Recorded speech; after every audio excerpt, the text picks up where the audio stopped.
Hi, I'm Bob Gimlin. The alleged events at Ape Canyon are so bizarre and multifaceted that many researchers either alter, dismiss, or ignore the subject entirely. But I'll give the story in its full strangeness, as it was meant to be told. It takes place in southeastern Washington state, near Mount St. Helens, in a gorge called the Plains of Abraham. It began in the 1920s. 5 men, Glenn Beck, Marion Smith, his son Roy Smith, Gabe LaFerve, and John Peters, began prospecting for gold in that place. The very first anomaly occurred in the summer of 1922, 2 years before the infamous attack would take place. Early on that summer morning, one of the party came running back to camp. He said he found something curious. He took his company to a nearby sandbar, where 2 solitary tracks were perfect in the moist sand. The tracks were human-like and flat, some 18 inches long and 5 inches wide. There were no claws. As if finding oversized, barefoot, human-like tracks wasn't strange enough, stranger still was how they seemed to disappear. They could have feasibly come from the water's edge, but then they simply stopped. Marion would later speculate that it was as if something dropped from the sky and went back up. But depending on the water level variance, the printmaker feasibly could have come out of the water briefly and backstepped to it, but that was a stretch. Fred Beck would prove to be the only one of the party to ever publish or give a definitive retelling of events, and that publication came 40 years after the incident. Beck did not believe the prints could have ended abruptly as they did, by any conventional or earthly mechanism. The party would occasionally find more tracks in the coming 2 years. Some of the group suspected someone within their rank was to blame. But as the months passed, based on who was where at what time doing what with who, they began to rule out a game from within. Surprisingly, the footprints were not the most unsettling events to occur in the years preceding the alleged attack on their cabin. All 5 men would hear a, quote, thumping emanating from the canyon. There would be days of silence, and with no rhyme or reason to it, it would begin, of varying volume and degrees, and from various places and directions, sometimes rhythmic and sometimes not. A percussive noise. Beck would later describe it as if there was a, quote, hollow drum in the earth somewhere, and something is hitting it. Marion described it as, quote, something hitting itself in its chest, or like the sound of gloved hands clapping. Perhaps it was the echo of faraway machines bouncing off the mountains. Or perhaps it wasn't, but no one could even vaguely determine the source or even direction of the noise. Beck says that by this point, leaving was on the table, but the assessment of the quality of their extracted gold was extremely high. In fact, one day Beck told Marion that he wanted to go into town to see a dentist. Marion said that he'd have to go alone because, quote, God or the devil could not get him off that mountain. This would prove incorrect. The odd footprint here and there, and the strange noises, soon grew into a constant sense of paranoia-infused interest among the 5 men over those 2 years. The men initially kept themselves armed for the purposes of hunting and as a precaution for bear, mountain lion, and even bandits. At least that was the hope. It was a July evening in 1924. Beck and Marion heard a shrill whistle bouncing off one of the innumerable cliffs, ridgelines, and ledges. It was answered by another whistle from a different direction, and it had a different sound to it. The thumping began. The men wondered. Later that evening, the 2 men headed to a spring to get some drinking water before the sun set. They were weary, I'm sure. The spring was only 100 yards away from the cabin, but given the noises and footprints, it was already an unspoken agreement not to travel alone. Suddenly, Beck heard Marion shout and raise his rifle. Beck followed his friend's gaze to see what he described as a, quote, 7-foot-tall ape man, standing beside a clump of pine trees. Marion fired 3 shots. Beck saw bark fly off the tree, where one of the rounds caught. The creature took off through the woods. Beck would later adamantly state that he saw bark fly off the tree that caught the round. Beck was adamant that a person is able to see bark fly at 100 yards. Try it and see for yourself, he said. They saw the creature emerge at 200 yards through a patch of trees, down and out of the ravine. This time it was Beck who fired a couple of shots with his Winchester. He didn't think he hit it. Beck and Marion returned to the cabin. Their companions were eager to hear what warranted gunfire. The crew unanimously decided that it would be wise to head into town, but they wanted to wait for daylight, as the sun had set. They settled in for a night of rest, but they would find none. Beck thinks it was soon after midnight that a tremendous thud hit the side of the cabin. It was so intense that much of the chinking that insulated the cracks between the logs fell loose. They heard the sound of heavy feet moving fast. Marion peered through the gaps in the logs of the windowless cabin. He saw 3 of the creatures, but he believes he heard more. Beck would later go on to say that many retellings of this account state that boulders were hurled at the cabin from above, and that some even tore through the logs of the roof and walls. But he says that this was not the case, and most of the rocks were quite small. But in the square cabin, it was deafening, and obviously unsettling to say the least. The creatures did, however, get onto the roof, and the 4 men fired through the slits in the cabin roof, as well as through the slits in the logs of the walls. The attacks were sporadic and violent, but the men only shot while the skirmishes occurred, primarily so they could let the gun smoke clear out, but also to indicate that they were being defensive as opposed to offensive. At one point, a huge hairy hand and arm reached through a slit between the cabin logs. It grabbed an axe and tried to pull it back through. Beck turned the axe so its head would catch on the logs. He claims Marion shot the animal's arm, barely missing Beck, who put the axe in the center of the cabin. Beck recalls his friend Marion was singing during the assaults. He sang, "If you leave us alone, we'll leave you alone, and we'll go home in the morning. Mountain devils, mountain devils." Beck says it was funny thinking back on it, but it wasn't at the time. Dawn approached, and as soon as it was light enough to see, the men exited the cabin that had offered both salvation and dread. They saw one of the creatures. It was 7 feet tall, and stood heavy against the sky on the precipice of the ledge that would come to be known as Ape Canyon. It made no attempt to run. It didn't flinch. Beck shot it 3 times, and it tumbled off the cliff. Down 400 feet was Beck's best guess. They left. No member of the party would return to that place in their lifetime. They decided it was cursed. Beck says that they left $200 worth of supplies, tools, and powder there, which is more like $3,000 today, which still paled in comparison to losing their extraction location, though Beck admits they made out with a good haul. The men decided to remain quiet of their experiences, but someone apparently broke their vow almost immediately. After the local paper ran the story, it got picked up by news agencies from all over the US and even Europe. Beck claims that he and his companions spoke with very few of them, but that didn't stop the press from coming up with their own material. They even took pictures like this, but if you read the text, you will find that the men in the photos are not the men involved in the narrative. Clickbait isn't all that new of a concept. Reporters, in fact, claim to have gone to the location of the prospector's narrative and took pictures of tracks. We do know that none of the actual witnesses accompanied any reporters or investigators to the site. Beck also knows that he never even clearly stated the location of the mine, and that more than one rope bridge was required to get there. He is not under the impression that any reporter ever actually went to the site, as all of their photos were close-ups, and the images did not even look like the tracks he saw, which wouldn't even be present on the rocky floor on which the cabin stood. In short, some heavy-handed journalists brought some plaster to a suitable place to snap some photos.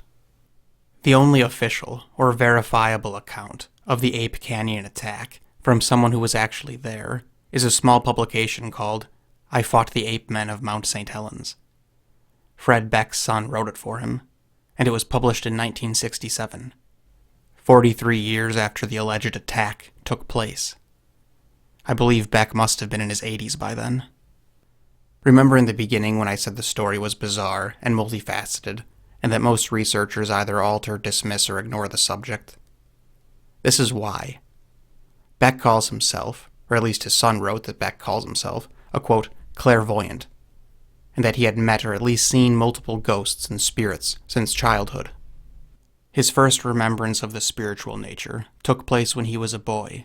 He had lost a toy that he had saved up for, and as he was crying about it, a kind woman approached him and told him not to cry and that he'd find his toy. He wouldn't find it for years, but indeed he did. It's all this that muddied everything up. Beck named their site after one of his spirit guides, or masters as he often called them. Vander White, who was a radiant, light-skinned spirit of Native American ancestry. He saw her on Spirit Lake, which is named in accordance to its translation of the Spokane language, and she sent an arrow in the direction of the mine, and he claims to have followed it there over multiple days.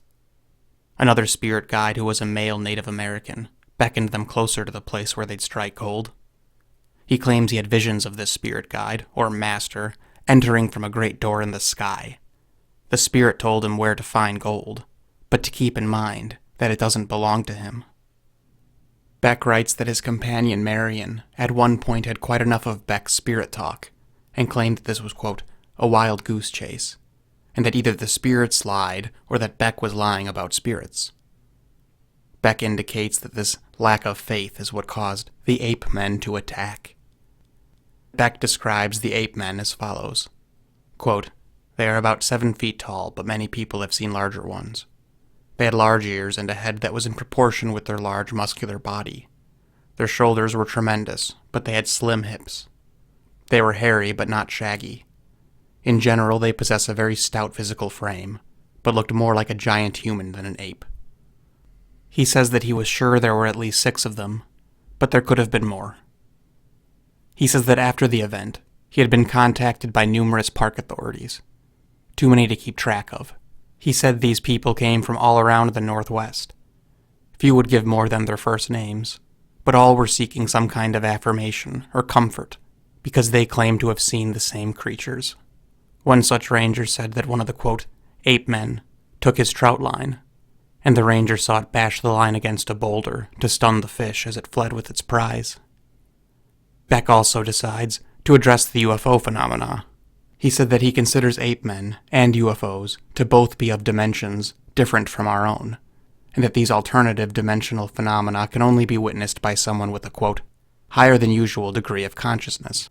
Beck adamantly asserts that it is his opinion that the flying saucers are of some importance or significance to mankind, while the ape men are simply here with no greater purpose.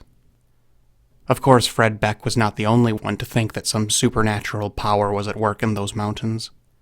In 1963, 4 years before Beck would publish his book, an experienced mountaineer and skier named Jim Carter disappeared. He was with mountaineers Mr. Bob Lee, Dr. Otto Trott, and Mr. Lee Stark when he disappeared. In a statement, Bob Lee told the Oregon Journal, quote, we finally came to the conclusion that the apes got him. He said this without sarcasm, but with sorrow. Lee said that, quote, Carter evidently took off down the mountain, a wild, death-defying dash, taking chances that no skier of his caliber would take, unless something was terribly wrong, or he was being pursued. He jumped over 2 or 3 large crevasses, and evidently was going like the devil. Carter's tracks actually descended the sloping walls of Ape Canyon, but he was nowhere to be found at the bottom. In fact, there was no clear indication of where he even landed. Lee said, quote, we combed the canyon, one end to the other for 5 days. Sometimes there were as many as 75 people in the search party. After 2 weeks, the search was called off. Beck wasn't the only one to believe in mountain devils. Beck is, however, unclear about his companion's opinion on the alleged supernatural and spiritual aspects. He mentions that everyone among the party had experience with mountain life and prospecting, but he also mentions that he convinced the group by saying that he was having spiritual premonitions on where they could strike gold. Did his whole party believe in the supernatural side of things? I imagined being in his companion's shoes. If a trusted friend of mine said he'd been having visions of a productive gold mine and that he needs help getting it, would I believe him? Probably not. Would I go with him? Almost certainly. Despite what anyone has said since 1924, the exact location of the cabin and the mine is unknown. Beck said that many years after 1924 he set out to see the location of the mine, and hopefully meet Vander White once again. But he said it was gone, or at least the route to get to it was. Strangely enough, I don't think he meant it was gone in the metaphysical sense that he's so fond of. Any combination of erosion, avalanches, damming, mining, landslides, and even volcanic activity can routinely alter that area in particular, to the point where it is safe to say that it is reasonably believable that the site could simply have been gone. To be clear, there is a series of canyons known as Ape Canyon, but the exact spot remains unknown. One paranormal investigation group set out to find the place. They said that some park employees told them that a YMCA camp on Spirit Lake had Boy Scouts that would sneak out at night to mess with people. And these youthful hijinks are the root of the ape man legends of the mountains. And I don't believe that for a moment. First of all, they're talking about Camp Meehan on Spirit Lake, and to the best of my understanding, it is not by any conceivable night hiking distance, some 25 miles in a straight shot, which is of course impossible over such terrain. Second, these Boy Scouts probably should have been Eagle Scouts, as they must have been perpetrating this hoax for at least a couple of centuries. They must have hoaxed the Spokane Indians, who told this missionary named Reverend Walker about a distinct species of hair-covered man, with 18-inch tracks, that have been known to harass outlying Indian settlements. Also, by any criteria, Beck and crew could be labeled as mentally unstable based on the narrative alone. If this was the prankery of children, I feel it would have only happened once, or else the story may include a couple of less than fortunate Boy Scouts. And the implication is that the boys acted like apes because that was the name of their sports team, the Apes. But I at least could find no documentation of a group called the Apes until the 1940s, likely named after the Ape Canyon incident became ingrained in the region's lore. Boy Scouts, this was not. What it really comes down to is Beck's frame of mind. Was he simply a spiritualist? Did his spirituality impact his interpretation of very earthly creatures? Spiritualism was a strong movement in the 20s. Some people went to book club congregations and church picnics. Some went to knitting circles, and some went to seances. And some went to all of the above. Mostly it was done in fun, but sometimes people felt their practice was in harmony with Christian beliefs and values, and sometimes it was practiced to spite them. If someone is deep within a mystic mindset, then no doubt such creatures would be incorporated into that worldview. Is this simply the tale you get when a mystically inclined person encounters what are actually very tangible, if not inexplicable creatures? Or was he rightfully spiritual, and these were psychic beings that he was more prone to interact with because of his self-described sensitivity to such matters? I'm inclined to believe the former, though I'm certainly not outright dismissing the latter. I find it a bit unsettling, but the farther theoretical astrophysicists go, the stronger the case for transverse or overlapping planes seem to be. Theoretical, entirely of course, but that doesn't mean it's only a theory to someone else. If we think nothing interesting is going to come down the road, then I fear we may be in for a shock. So what happened to Beck and company? Outright lies? Is this what you get when a spiritualist encounters cryptids? Or did a spiritualist encounter spirits? Or was it the YMC Apes, though not yet called that name, just having a bit of fun among gunfire and canyon walls? There's only one explanation I'm inclined to dismiss entirely. Anyway, I have a new illustrator. His channel is called Dread Fun. I'm excited to develop a rhythm. I'll put a link to his channel in the info if you're curious. Make sure you like the video, subscribe if you haven't already, and as always, thanks an awful lot for listening.